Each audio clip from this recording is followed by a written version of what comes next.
programang ito ay rated SPG. Striktong patnubay at gabay ng magulang ang kailangan. Maaaring may masiselang tema, lengguwahe, karahasan, sexual, horror o droga na hindi angkop sa mga bata. Sa huling linggo ng Abot Kamay na Pangarap, tumitindi ang mga eksena. Lahat ng lihim, pagtataksil at paghihiganti ay sumasabog sa mukha ng bawat karakter. Si Zooey, na buong buhay ay kinampihan ng kanyang ina, si Moira, ay sa wakas nagising sa katotohanan. Nasa kanyang mga kamay ang lahat ng sikreto na nagpapabigat sa kanyang konsensya. Ang kanyang ina ang tunay na dahilan ng pagkawala ng kanyang mag-ama, sina Dax at ang kanilang anak. Ngayon, si Zooey ay nahaharap sa isang desisyon na magpapabago sa lahat. Ipagkanulo ang sariling ina upang maitama ang lahat ng mali. Matapos matuklasan ni Zooey ang mga lihim ni Moira, labis siyang nalungkot at nagalit.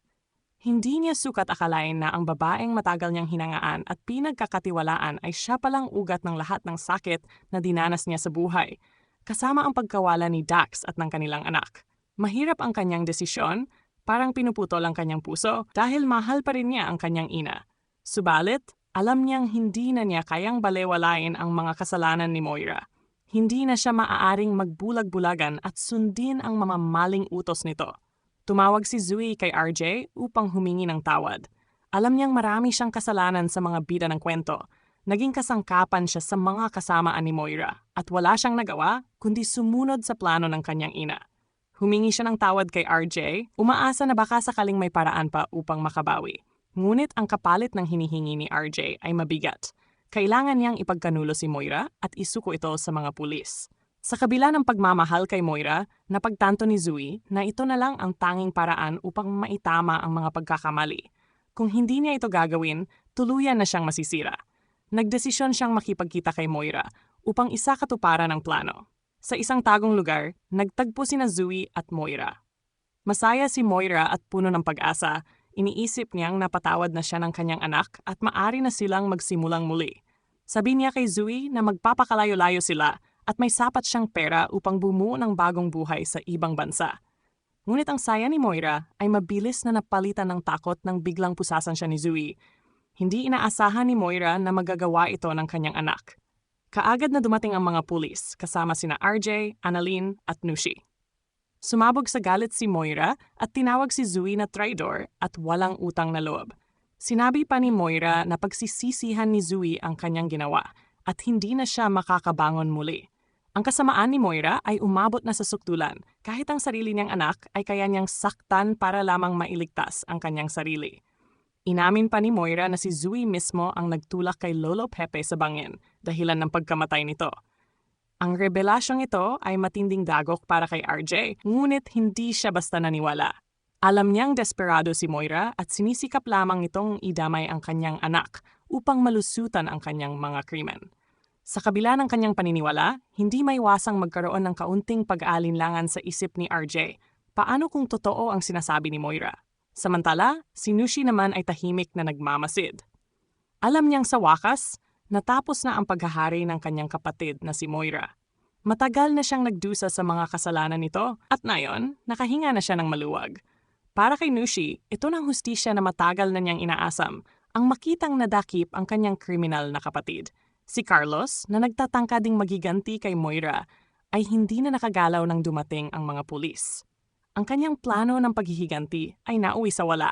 Matapos madala sina Moira at Carlos sa presinto, si Zooey ay lumapit kina RJ at Annalyn, tuluyang bumigay sa bigat ng kanyang konsensya at humingi ng tawad.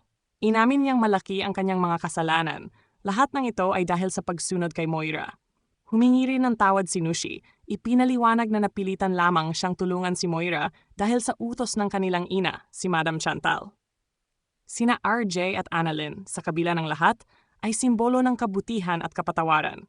Madali nilang tinanggap ang mga paumanhin ni Zooey at Nushi, kahit alam nilang hindi basta mababago ng paghingi ng tawad ang lahat ng kanilang nagawa. Pinili nilang magpatawad, ngunit hindi lahat ganoon kadali magpatawad, lalo na si Giselle. Si Giselle, na nagpapagaling mula sa tama ng bala sa loob ng Apex Medical Hospital, ay labis na nasaktan nang malaman niya ang totoo. Si Zooey pala ang nagtulak kay Lolo Pepe sa bangin. Hindi tulad nina RJ at Annalyn, hindi kayang mapatawad ni Giselle si Zooey. Para sa kanya, napakabigat ng krimen na iyon at hindi ito maaring palampasin. Habang may mga pagsubok sa emosyon ng bawat karakter, isang hindi inaasahang pangyayari ang naganap.